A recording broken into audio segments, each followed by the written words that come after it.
and hand things off. President Ziegler. Okay, welcome back. So I believe we're still having this meeting remote due to concerns over COVID and the risk to some of our well, really all of our managers. Anyway, but because we're meeting remote, I believe we need to start with a roll call vote. I'm sorry, roll attendance. Administrator Jeffrey, can you take attendance? Yes, I can. Manager Crafton. Present. Manager Duval. Present. Manager Cook. Present. Manager Pedersen. Present. And President Ziegler. Present. And also present Administrator Jeffrey, Staff Bacham, Engineer Sobiak, Mr. Smith, Legal Counsel, as well as Andrew Allers from the CAC and Mark Weber. Thank you. So after the roll call attendance, the first item on the agenda is to approve the agenda. Do I have a motion on this item? President Ziegler, I move we adopt the agenda. President Ziegler, I'll second. Okay, we have a motion and a second to adopt the agenda as written. Do we have any questions or comments? Mr. President, point of order. I would request everybody to ask to be recognized before continuing speaking, as generally one exception to that is going to be a second to a motion. Thank you. Okay, so let's have a roll call vote to approve the agenda. Mr. Jeffrey? Approve the agenda. Manager Crafton. Yes. Manager Duval. Yes. Manager Cook. No. Manager Pedersen. Yes. President Ziegler. Yes. 4-1. Okay, so the first item on the next item on the agenda is to get an update on the Ecosystems Health Action Plan. President Ziegler, managers. As you probably recall, we have this scheduled for August. We have come before you once before talking about it. We have now had 3 meetings of the technical technical advisory panel. We'd like to bring you up to speed on where we're at to date and the schedule moving forward. So this was the original schedule that was adopted. The stars were the meetings that we wanted to bring back to the board. Then the TAP workshops are included on here and the original schedule. And we're still hoping that we can stay to it would be for a spring of 24 adoption. However, one of the things that is going to change the workshop for, we had originally thought we were going to do the entire TAP at one time, but in meeting with Fred Rosamolski from BAR, Engineer Sobiak and Staff Forbes and myself, we thought it would be more beneficial to meet with the planners as one group, the water resources coordinators as another group, natural resources, climate resiliency is another group, to really get them thinking about the individual things that they do. And when we talk about the topic on workshop 4, it'll make a little more sense. With our October and December meeting, what we would like to do is run through these same exercises or similar exercises with the board to start to develop the goals and mission statements that we would like, and to get your input on the things that will go into the EHAP, and then to give you a fuller accounting of what we have gotten from the TAP. So, whoops, wrong button. All right.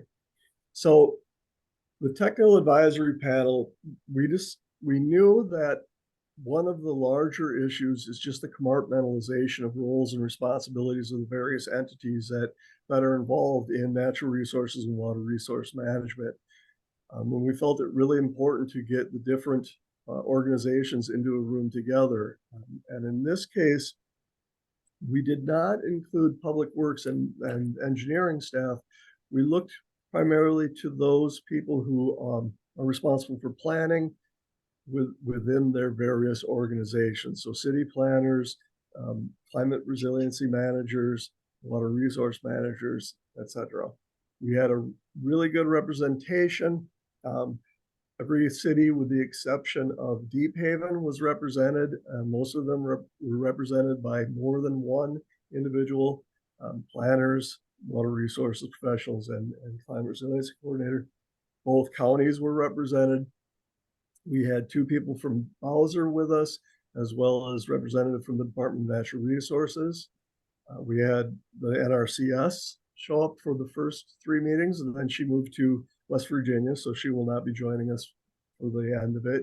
And then we had Fish and Wildlife Service there. We also had consultants, Dr. Ann Journey, as well as bar staff. And then 9 Mile Creek was represented, Carver SWCD, Citizen Advisory Manager Crafton, and RPB CWD staff. So it was a very diverse audience. We wanted to get as far afield as we could to gather as much thought and input as possible. So this was our workshop series. We have completed the first 3 workshops. The first one was really, what is a healthy urban ecosystem? And what are the barriers to achieving that? In the second meeting, we went through what are individual entities doing already to foster that goal, and then what are the things that are not being addressed. And then the third meeting, what we looked at is how can we fill in those gaps. The fourth one will be really how can we work together? What are the changes we can start to make to do these? And let me back up to the introduction slide. What I wanted to say when we began is I've heard from the managers on numerous occasions, and especially with some of the different developments that we've come in, that at the current end of pipe or edge of property approach to resource protection is perhaps not getting us to where we really need to be. There are things that are falling through the gaps. So we really thought it's time to step back, look at a different paradigm, look at it from a systems approach on how all of these things work together. So in our first workshop, we really defined what a healthy urban ecosystem is, and to put it in a phrase, it's one in which gray and green concrete is minimized, and biologically diverse native plant communities and connected green spaces are developed and protected to provide resilience to the impact of climate change, as well as the other ecosystem services, while realizing that people are an integral part of that ecosystem and providing them a nexus to interact with the natural environment and to be educated about the benefits and protection of ecosystem services. What we looked at for barriers really ran the gamut. There are development pressures from a variety of sources, everything from the scarcity of land that we're starting to see now to the value systems where everything becomes monetary in nature rather than looking at, what are the long-term benefits? What are the costs if we don't protect this in the future? The lack of knowledge amongst certain groups, the compartmentalization that we were seeing where one entity isn't talking to another entity. We're seeing the altered hydrology, climate change, and we also know that a lot of the data that we use is becoming outdated as well. For instance, you'll remember TP40 was replaced with Atlas 14. Atlas 14 is now 10 years old, and they are currently working on Atlas 15. I believe the draft is due out in 25 and the final report in 27. So we know that even what we're working with now for the most up-to-date data is already out of date. Other issues, in workshop 2, we started looking at what are the gaps that we see. And really what seemed to be the overarching goal is that a long-term visionary and bold plan that incentivized protection and preservation of the ecosystem services was necessary, from which everything else then could work from, rather than the piecemeal approach of trying to address A, B, and C, looking at an systems approach. But from there, once the bold visionary plan is in place, then the policymakers and the point of contact groups, such as realtors or developers, need to be and can be educated on the purposes of maintaining a healthy ecosystem, healthy urban ecosystem, so that our policies, our regulations, projects can be implemented with those services in mind.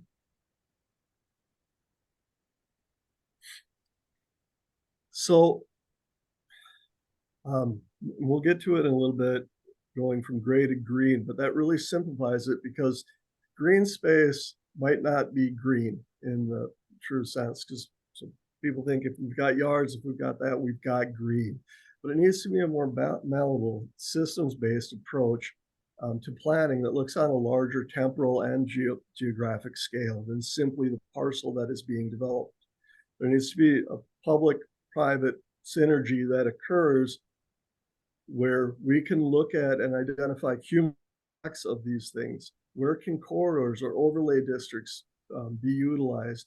Where can we identify long-range multiple benefits rather than just looking at that end of pipe? Have we reduced the rates? Have we reduced the pollutant load coming off it at that end point? But the thing we looked at is that projects are often thought of as just a two-dimensional sheet of paper, rather than an amalgamation of all of the natural assets that are there that are providing the ecosystem services that are so necessary. How can the services that are being provided, that actually are there, be preserved or enhanced while still meeting the objectives of the stakeholders involved? And how can we incentivize and educate folks on the need for and the benefits of these ecosystem services? And those are the $100,000 questions that we're really hoping to be able to answer out of this. I'm going to go through some of the maps that we've got just to kind of, well, nope, I'm not there yet. I apologize. So again, when I had talked earlier about gray to green, think about the watershed district as 3 different colors, the gray, the green, the blue. We as a watershed district, our metric is the blue. Are we protecting or improving that water quality? However, that metric is intrinsically connected to the land around it and how it is used. It's connected to the health of the soils, the presence or absence of different microflora and macroflora and fauna, the altered hydrology of the system. It all functions as one system, and how do we consider that system when we're making our policy decisions and implementing our practices? Again, like I said, at its base, it would seem that the goal is to reduce the gray spaces and increase the green spaces to ultimately protect the water resources. But again, all green is not created equal. Lawns typically have very poor soil structure. They lack in organic matter and tilth. They're compacted. They have limited micro and macro flora and fauna. And all of that leads to increased runoff, leads to increased pollutant loading, and leads to a decrease in infiltration and groundwater recharges, which affects lake levels, base flows of streams and creeks, erosive forces within there. So again, we can't just look at that end product of the water. It's all tied together. So if the goal is to shrink the gray, expand the green, and all green is not created equal, what are the things that we can do? Well, the first is through development and projects that are being implemented. It's a continuum from the desolate parking lot to the old growth big woods forest or prairie. or high functioning wetlands. Yes, a stand of Lombardy poplar is going to be better than a parking lot. And a stand of box elders is going to be better than the row of Lombardy poplar. And the forest is going to be better than that. How do we get to that? So it's implementing low impact development design or implementing conservation design. We'll go through a few examples of that in a little bit. It's including that human element by building walkable and livable communities, changing the building to go vertical more than horizontal, looking at green roofs, narrowing the streets, all of those types of things. But then it's also, what do we do with the land that's already been developed? How do we restore the degraded natural areas? How do we convince people that a manicured lawn might not always be the right thing to have in all spaces? And how do we preserve the existing open space that, as we'll get to in a bit, is dwindling? So some of the things at our disposal are policy and regulation. The planning, everything from county plan, county groundwater plan, to our 10-year plan, the city comprehensive plan, as well as the state plans. There's the natural corridors plan that the DNR has in place. The education and outreach. And a lot of this is really going to come down to identifying those audiences that need to be reached. And then there are the publicly funded projects that we're involved in. But this is just the surface. Again, a bold visionary plan. We can hopefully come up with other ways of how we can do this. So existing ecological conditions within the district. So these were put together. We've started our soil sampling protocol, our MPD testing, and we've also done literature review on altered hydrology and done a GIS exercise on what was there, what is there now. So here are the existing conditions before we came along. And what you'll notice is that everything was in either forest or prairie. All of the green is the deciduous bigwoods area. There's a little savanna as you get down the lower Riley and Purgatory Creek, as well as a little prairie there. This is the historic wetland map. The light blue are the seasonal wetlands, those that hold water ephemerally in the spring or maybe in the fall after large rain events.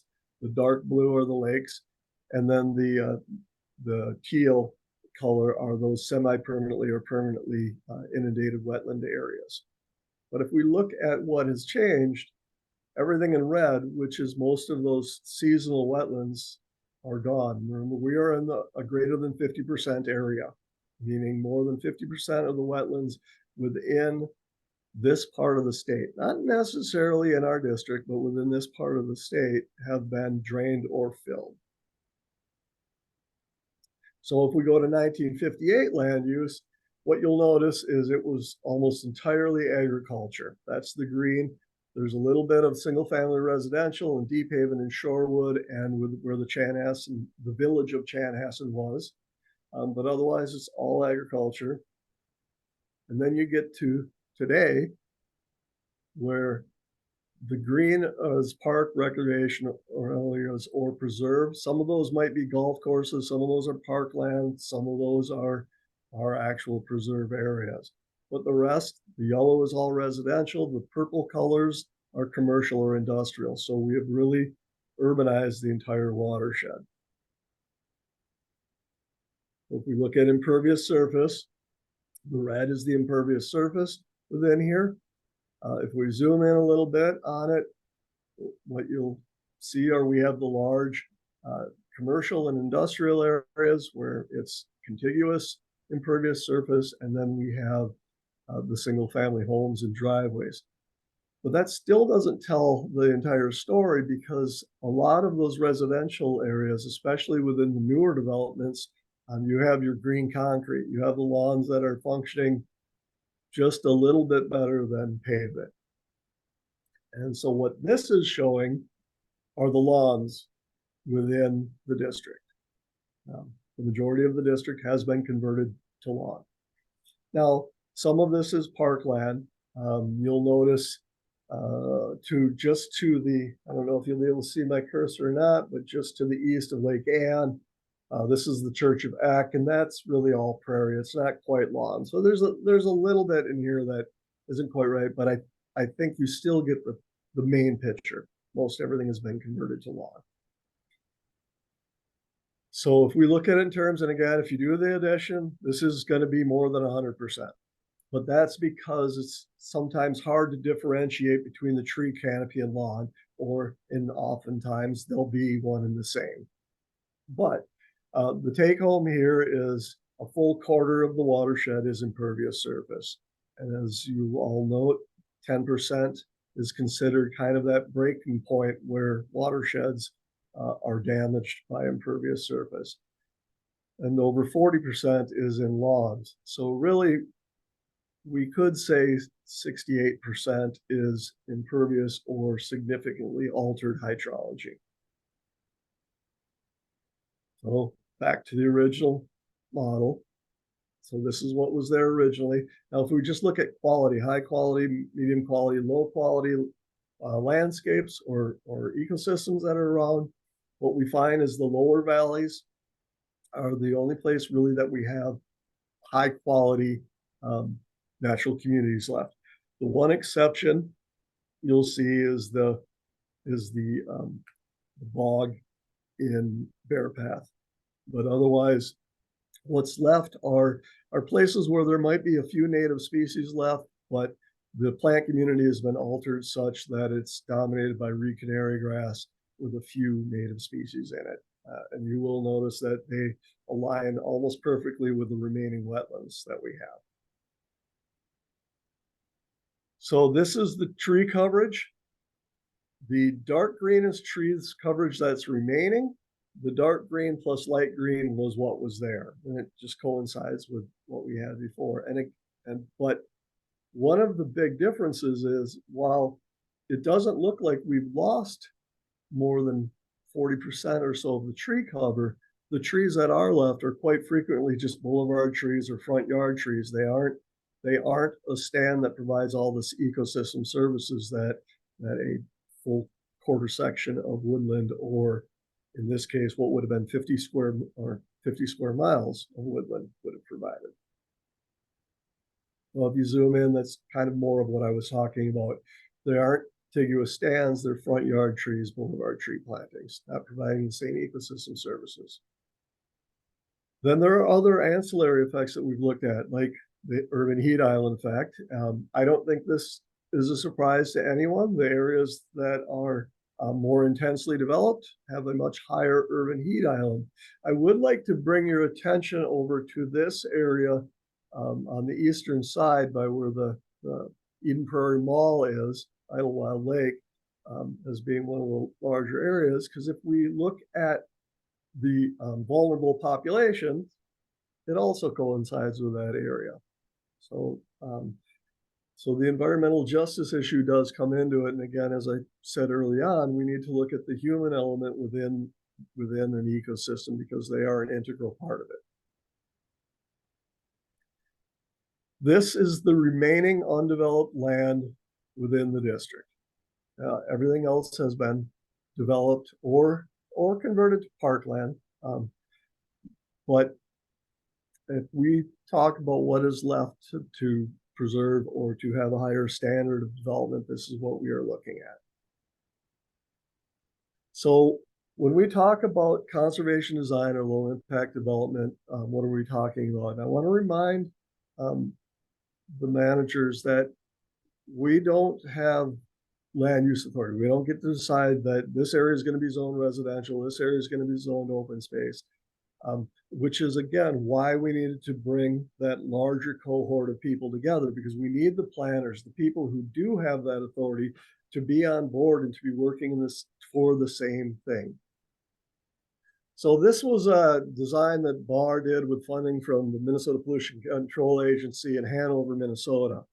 And it took a section of land and looked at the way to use low impact development, conservation design, excuse me, to preserve open space, to increase ecosystem services and to provide the habitation that they were looking for. So under the original plan, you had 2.5 acre lots, large rural residential lots. And I think a lot of people, when I say not all green is created equal, they'll look at this and they say, well, bigger lots are better because you have more green space. And that's not necessarily true. One, because it's lawn generally, but two, the areas that they did save, the woodland areas that they've saved in here in the wetlands are all now fragmented. So the ecosystem services that they provide are minimal. And I would argue in many cases like this wetland within the turnaround, negligible. So what they did was they took GIS and they overlaid the steep bluff areas with the wetland areas, with the woodland areas, and came up with this composite that you see on the bottom. And they used that to decide how to lay out the development. And what they came up with this is this, which actually has, I think, almost twice as many lots. We'll get to it. It has over 50% of the land is preserved. They've restored all of the green space into prairie. They have created a network of trails so that people can interact with that. They have also created these contiguous greenway belts rather than these little fragmented sections. And as we'll find, this is actually a more cost-effective design, but how do we get developers to buy into that? So this is looking at it, aerial view. You have the houses, everybody backs up to a common space of restored prairie or preserved wetland that has that corridor. They still have their yards, they still have the things they need to, but that area has been preserved and everybody has that connection to nature, and those ecosystem services are provided. So we've still met the stakeholders' goal, yet at the same time provided the ecosystem services, and hence the water quality benefits that are the purview of the watershed district. There was also the aspect of the architectural design to build more sustainable housing, southern facing exposure, passive solar radiation panels. So the brass tacks, how do we convince developers that and cities and planners that this is a good way to develop, that it still will be beneficial? So scenario one was the scenario that was shown. Well, the rural residential design was the first slide. Scenario one was what is shown as the final design. You will note a few things. There's a little more total hard surface because of the trails and because of the way they had to lay out the lots they had to get more access points in there. But they have almost tripled the number of lots. They have quadrupled the total open space, and they have provided 9 miles of trail for the human ecology to interact with it. More striking is per 100 foot of frontage, it's half the cost to do the conservation to design scenario one. Jackson Meadow is a place in California, actually, where they've done a similar thing where they custom graded all the lots to the north. They have that large open space in the middle, and we'll see some drawings of it as we go along. Zoomed in a little bit, network of trails. So this is it, looking from that center common space out toward the houses. Again, the same thing, yards, they've actually incorporated it into the yards coming right up to the houses.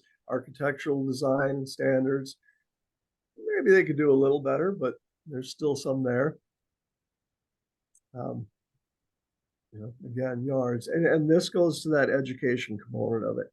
How do we get individuals to say that this would be fine? This would be a good yard. I would like to have it. The others, again, how do we get people who already have developed to go back to some type of a design that provides more ecosystem services? I want to just take large lawns and reforest them or put native grasses in. Here's an example where it was done. They still have their they're neat, manicured boulevard, similar to the shoreline design thought, where you're going to have you want to get your dock out, you're going to want to get to it, but the area around it buffered and preserved. This one, this one was using dogwoods. This one, it's not the best example. I think some of you will see why when I put up the next slide, but still, again, it's a continuum, remember. So while, yeah, they're using some button bushes and some other non-natives in there, it's still going to be better than the parking lot, just not as good as a prairie for all the other ecosystem services. This one, I don't know how many of you have been to Minnetonka City Hall, but I would recommend going there just to see what they have done. And then there's the human element of it, where there are a number of zoning ordinances. The city I worked in, for instance, has a limit on building height and has a requisite that you must have a 2-stall garage to build a new house. So these are things that run counter to actually doing a design that would provide more ecosystem services. So, and we'll get to the Ford property in a little bit, but here's some rendered drawings of people's thinking on what could be. But again, it's a place where you have some green space, you have the vertical growth, so you can have a more dense population with the same footprint, thereby minimizing the urban sprawl, thereby minimizing all those impacts that come from that with the increased road, decreased driving miles, increased stormwater management. Same thing. But here is the Highland Bridge site of the former Ford plant, which is by Hidden Falls. So what they have done is they put high density residential housing on either side.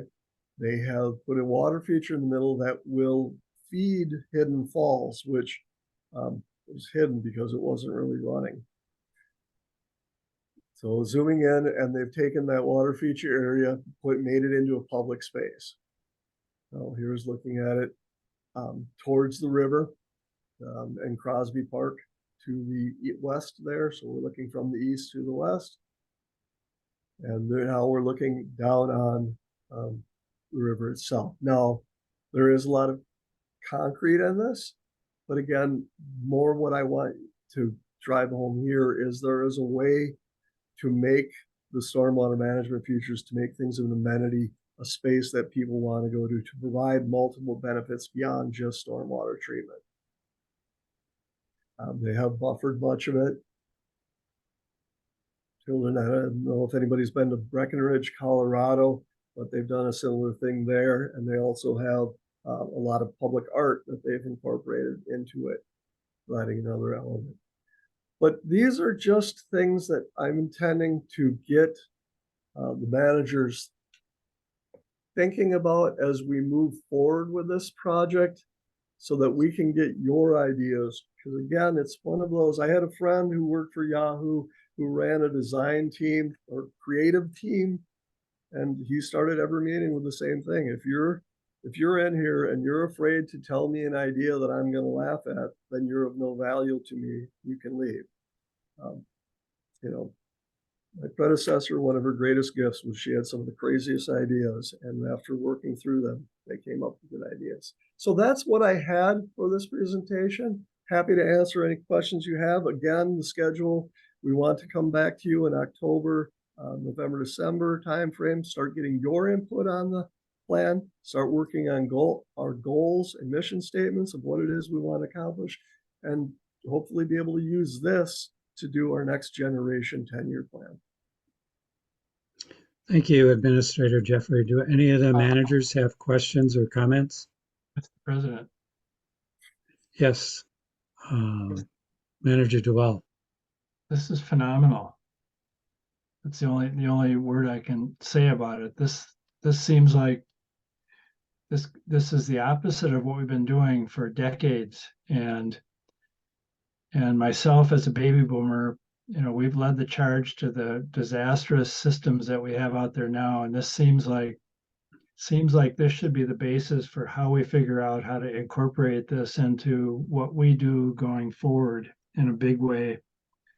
And I guess that's my overall reaction. And again, is to try and figure out, or maybe the question for Administrator Jeffrey is, maybe this is going to come up later on when you talk to the managers, is for us to figure out how to incorporate this into what we do as a watershed. I mean, that seems to me that's going to be a fundamental notion. And lastly, I guess I'd just be interested if you got any kind of or reaction on the part of all the different participants in these workshops as you went forward. Was there anything similar, or did you get a lot of feedback or negative feedback? President Ziegler, Yes. I'm gonna actually divert to Manager Crafton, if you don't mind me putting you on the spot. I know that you've had a lot of interaction with people in there. Everyone I interacted with, it was a positive interaction. You know, President Ziegler. Manager Crafton. So I still have complaints, but yeah, there was a lot of synergy. There were people like there was a woman from the planning department in Bloomington that was talking to somebody in Eden Prairie, and it seemed like there was a synergy, and they were kind of feeding the discussion in a really positive direction. So I was thrilled with that part of it. My concerns are still that we're not talking about moving from monoculture to diversity.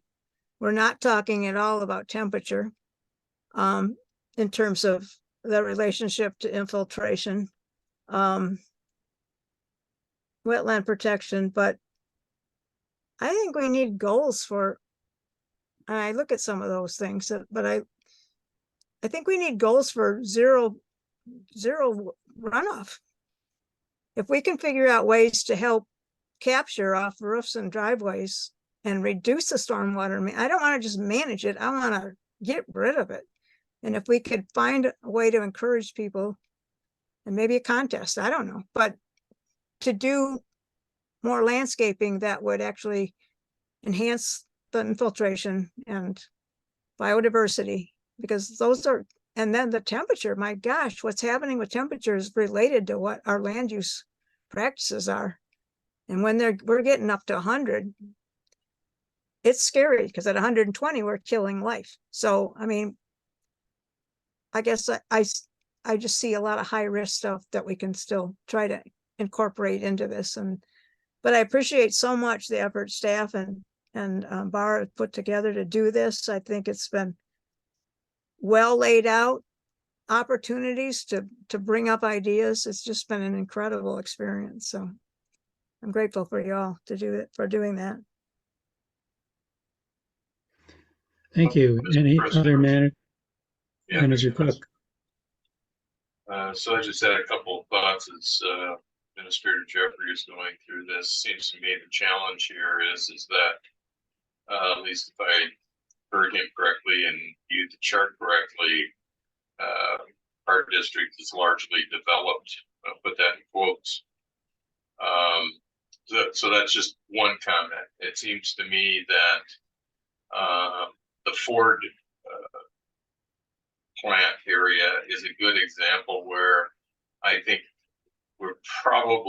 this needs to be focused on redevelopments, would be the particular application of this. So eventually, even residential areas may well end up being redeveloped, but I have my doubts that that's going to happen in our lifetimes in our district. I mean, but I don't know all the areas. Maybe there's some real old ones that would get redeveloped. But when you're looking at redeveloping, if you go into Golden Valley, et cetera, they're cutting up lots, and they're probably doing it the wrong way, but that's them. So it seems to me the focus would be on redevelopments and trying to do something, especially with you want to call it commercial industrial areas. I think,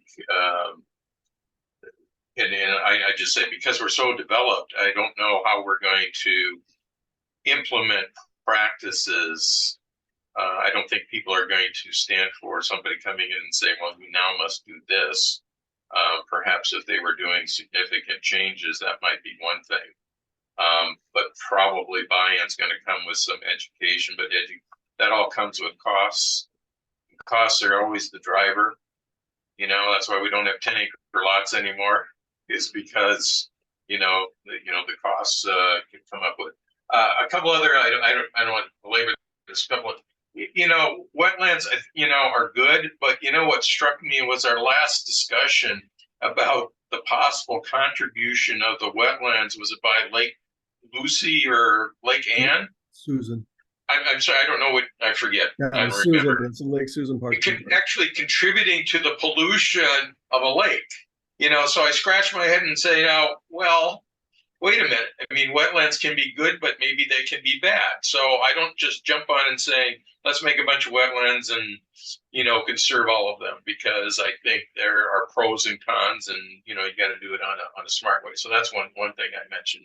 One thing I think would be we could start out by encouraging our cities to stop mowing all of the park grass and all of the boulevards.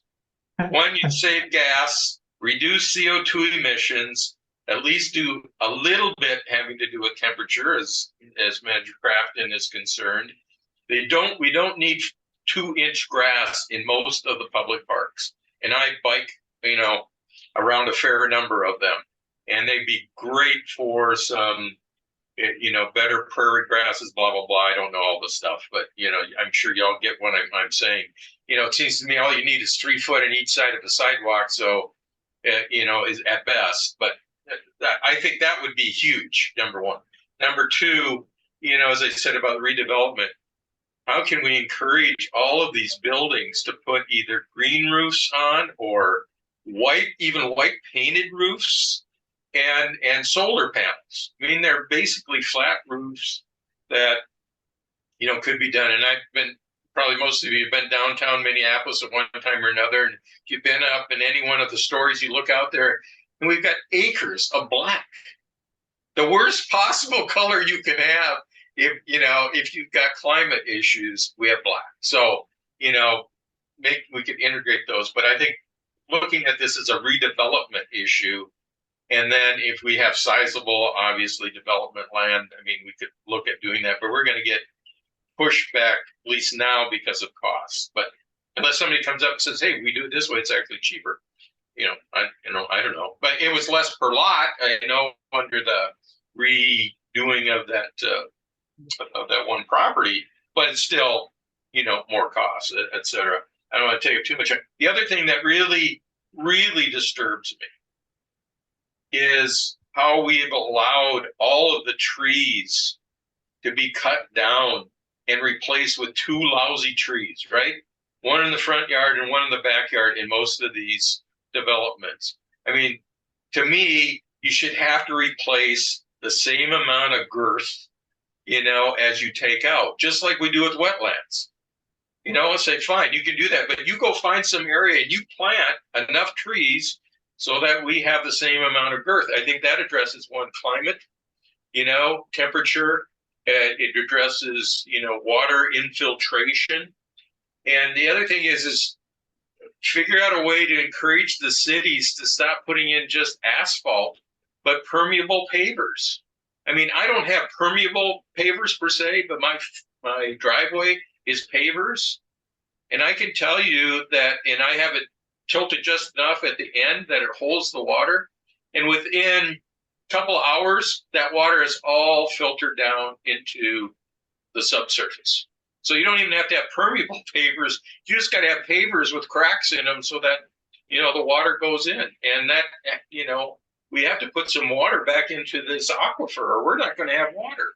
They already have problems, don't they? In, I believe, Western Carver County. Can't find any water. We don't want to end up like Phoenix, where actually there are developments that they almost have to abandon because they have no water. So I think trees is a big deal. Impervious, reduce the mowing. I mean, I found, I was guilty. I had the 2-inch lawn till my trees got so big I couldn't hardly grow grass. But now I've got shade grass, and I grow it at least 4 inches where I have it, and I have a much reduced area. So just those kind of practices, I think would help. So I've talked more than enough, but I think this is a great focus for be ready for redevelopment. I'm not sure when that's going to happen in our district, but we start now, we'll be ready, and we won't be playing catch up, which, we're kind of playing catch up now. We get a new development. We don't have any tools, or I don't think we have really any tools. The city wants to approve a plan. All we can say is, well, is it going to pollute our water, or is it going to have too much runoff? Does that kind of sum it up? Pollute or too much runoff. Can we do something more in that regard? So I'm done. Thank you for listening. Manager Pedersen. Yeah, I do have some comments. First, I'd like to refer back to the city of Brighton in England. I attended a conference a couple of years ago where the entire city converted all of the areas between their sidewalks and the roads into native plantings and rain gardens that held water from the sidewalks and the buildings themselves. And that was a very huge project where they got they got some government funding, but took funding from the city over a period of 5 years and basically converted everything. So I have access to that recording if you ever would like to see that. It's pretty phenomenal just to see what things looked like before and what they look like now, and how the spaces are being used by people that never were on all these hot surfaces and in this concrete area. And now it's surrounded by all this native vegetation and doing the practical work of cleaning water at the same time. So it is possible to do it, but I think it requires a lot of buy-in from more than us. It's got to be the cities we have. It's the state government. I mean, we need to have sort of a combined effort, however we end up trying to create that. And if we can create some synergy to make that thing happen and kind of get cities on board with us, I think we'll make a lot more impact. It's a thoughtful endeavor to make things happen politically, basically the way I kind of see this. A place to start for us, and this is such an easy place.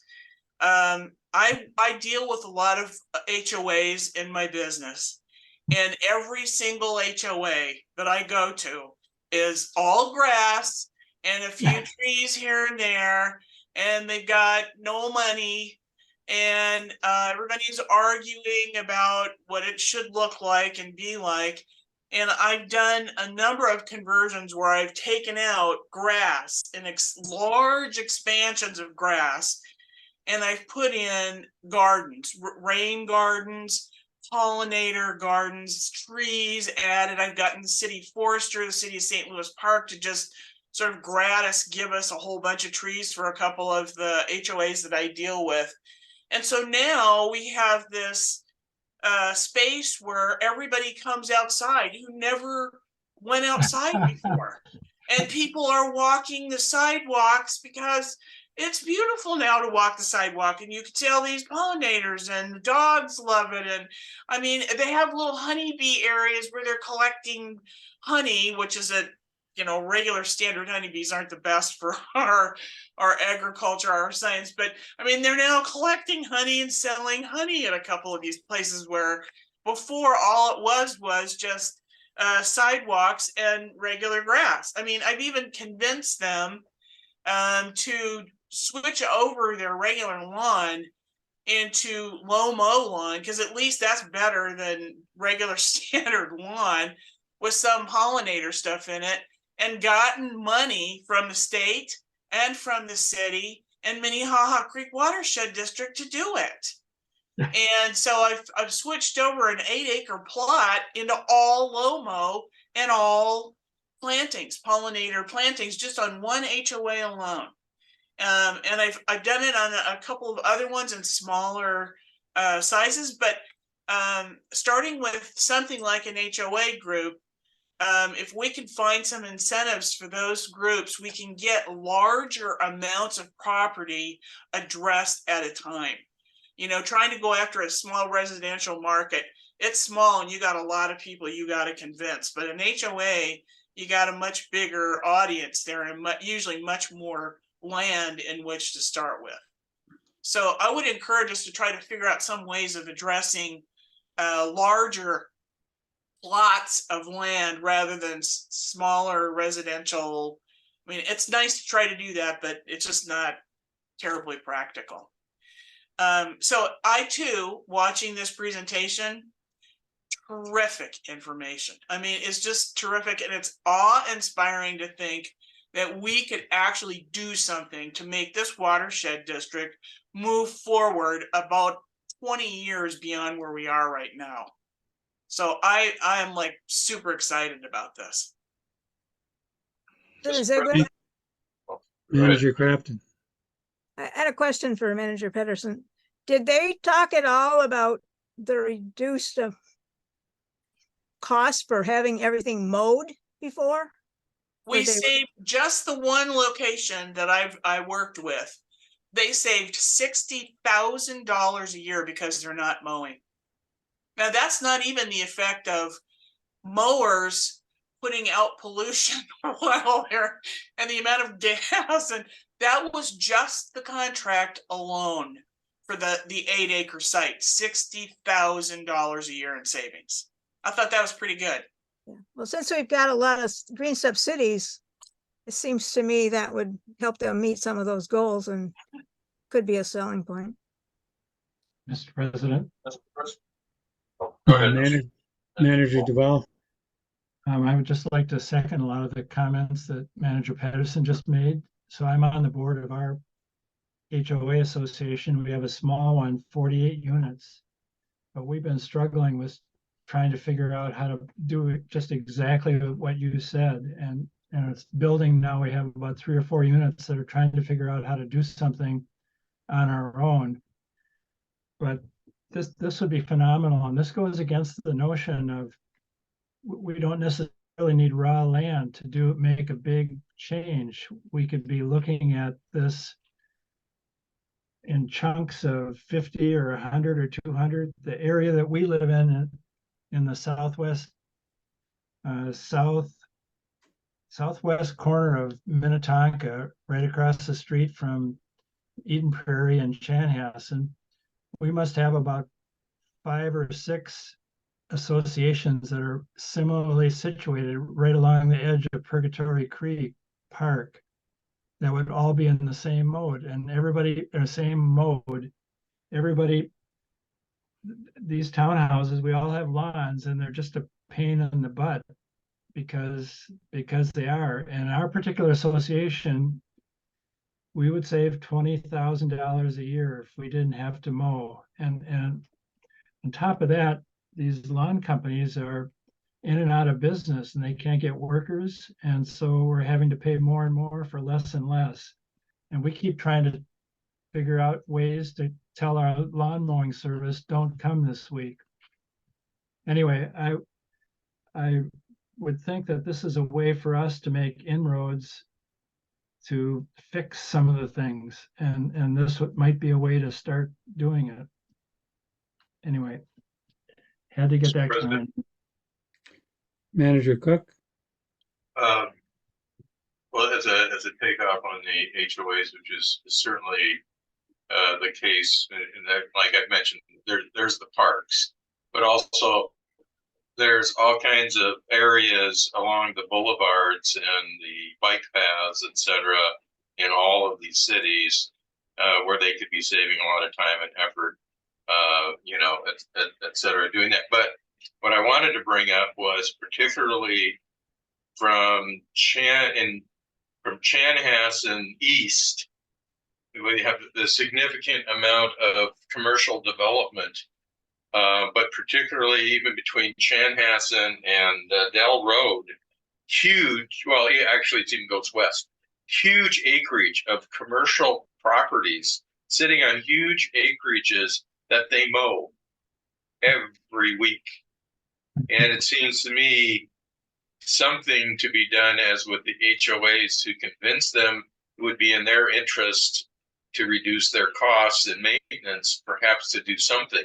I'm thinking of the ball field off of Susan, the park there off of, if I have the right one, Lake Susan, right, where you have the ballpark and we have the pond, right, where we put our iron filter thing is. Okay, so the ballpark there, you were supposed to end up using the water to water.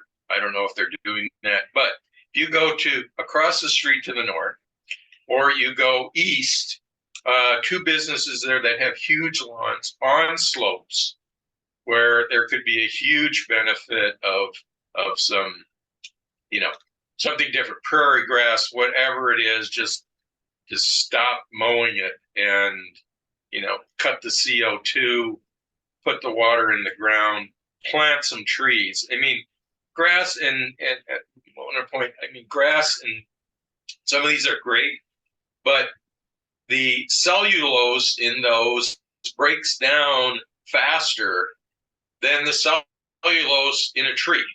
It's just the function. So if you want to capture carbon for a long period of time, the answer basically is trees, because they last longer, they don't deteriorate. I mean, grass and grasses and other things, they break down, and you add carbon dioxide, etc., to the air as they break down. So, you know, one of the things to consider in these projects is plant material that retains the carbon for the longest period of time. And that's the value of the forests, etc. And if you go back and study ecological time, you know, you'll find out that our oxygen level skyrocketed once we developed conifers, okay, or nature developed conifers. And that sucked all the carbon dioxide, or a lot of it, out of the atmosphere, stuck it into trees, okay? And that's why we had a huge percentage, and that's why the bad part, the insects were also huge, because there was more oxygen for them on that basis. And that is also, to your pollinator issue, that is one of the things that scientists are looking at, is that our reduced levels of oxygen, maybe considered small by some standards, actually are starving some of the insects of oxygen, and therefore, through evolution, the smaller ones survive, because they don't need as much oxygen. So it's a very interesting, complex web. But I'd like to see us focus on people putting in trees. One, it's shade, reduces, heat back.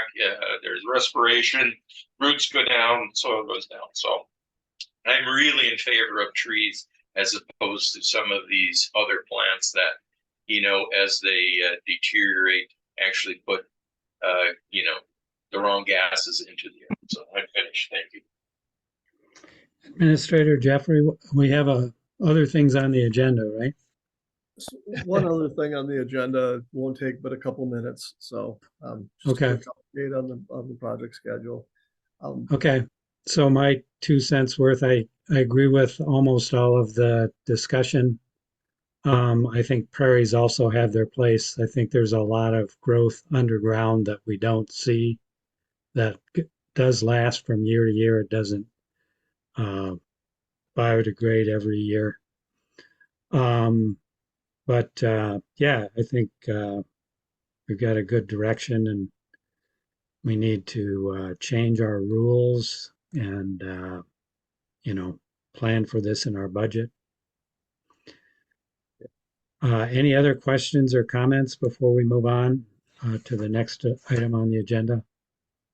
President Ziegler, if I may, I'd like to address just a few of the things I heard, because there were some pretty good points in there, and they are being considered. Just take a minute quickly. Okay. Yeah, the wetland, the Lake Susan wetland as a loader, absolutely. And that's one of the things that we want to do through wetland program and this EHAP is, so the way the MinRAM works, it just kind of does a one size fits all. But certain wetlands are going to have different functions, and not all of them can provide all the functions. So we really want to start looking at, you know, this degraded ag wetland, its function might only be flood abatement. So let's focus that attention there. The boulevard planning, the HOAs, we have been reaching out to them in a more earnest effort. I met with an HOA over in Eden Prairie just 2 weeks ago that wants to do something. They want a pervious paver in their parking lot, and they want to convert their land around it into something else. Obviously, the preserve has been doing great work.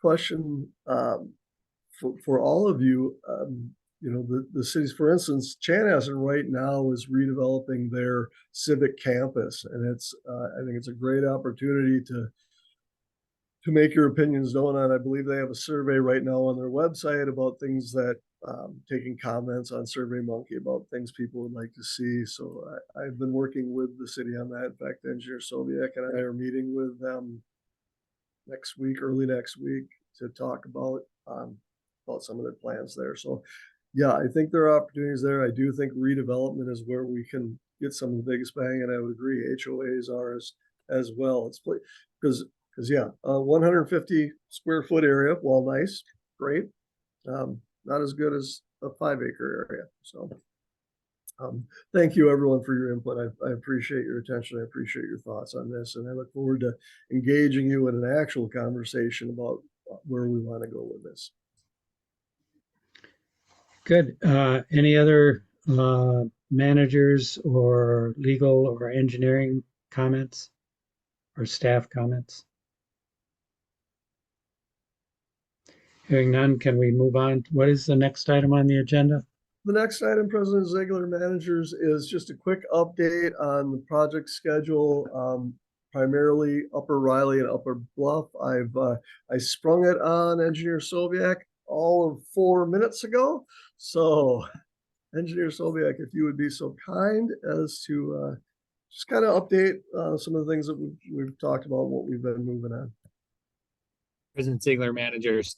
With respect to the Upper Riley project, been working closely with the city over the last several months to incorporate their comments, revisions. We actually, 3 weeks ago now, maybe it was 4 weeks ago, we met with the city forester, walked the entire Upper Riley reach from essentially Highway 5 all the way down to Lake Susan, looking for ways and avenues of modifying the design to limit tree impact and preserve even some of the more native understory. Also, you know, looked at areas that were heavily covered in buckthorn and looking at maybe expanding the ecological improvement of the area by doing some more buckthorn management as part of the project. So that's ongoing. The project plans are very close to 100%. We're actually hoping to have those pulled together complete tomorrow or early on Monday, at which point the specifications would be sent over to district legal counsel for their review, primarily the front ends, the legalese, the contracting, that sort of thing. So that's where that project stands. Once it's reviewed, in working with Administrator Jeffrey, I think what we'll be doing is sort of shelving the project for a month or so, and then going out for bids in late 23, early 24, getting a contractor on board by spring to summer of 24, and then with the budgeting process, letting them cut loose there late summer, early fall to actually do the construction work. With Upper Bluff Creek, we've also been working with the city of Chanhassen on the Bluff Creek crossing there at Galpin. The city has expressed the desire and interest to actually replace that and potentially bringing significant funds to the project, since they recognize that this is, again, one of these once in our lifetime opportunities to replace this. We either do it now or it won't happen for another 50 to 100 years. The Upper Bluff Creek project, we're working on developing the scope to develop the design, and that's something that we'd like to bring back to the board here later this fall, so we can start collecting more field data to inform the design and then move more in earnest into the design in 24. Thank you. Good. Do any managers have questions or comments? Seeing none, is there anything else on our agenda? The last item on the agenda, President Ziegler, is to adjourn. Okay. That'd be a quick item. Do we have any motions on this item? Hearing none, I'll make a motion to adjourn. Dorothy's trying to, Manager Pedersen's trying to, I'm sorry, I didn't mean to just blurt. She's You on mute? muted. I'll second. Okay. We have a motion and a second. Do we have any questions or comments before our roll call vote? Here, Mr. President, Manager Duval. one of the best meetings, one of the best workshop meetings. Period. Good. Administrator Jeffrey, can you give us a roll call vote on adjourning? Just want to make sure I got this. It was moved by President Ziegler, seconded by Manager Pedersen to adjourn. Manager Crafton, Yes. Manager DeVal, Yes. Manager Cook, Yes. Manager Pedersen, Yes. President Ziegler, Yes. 5-0.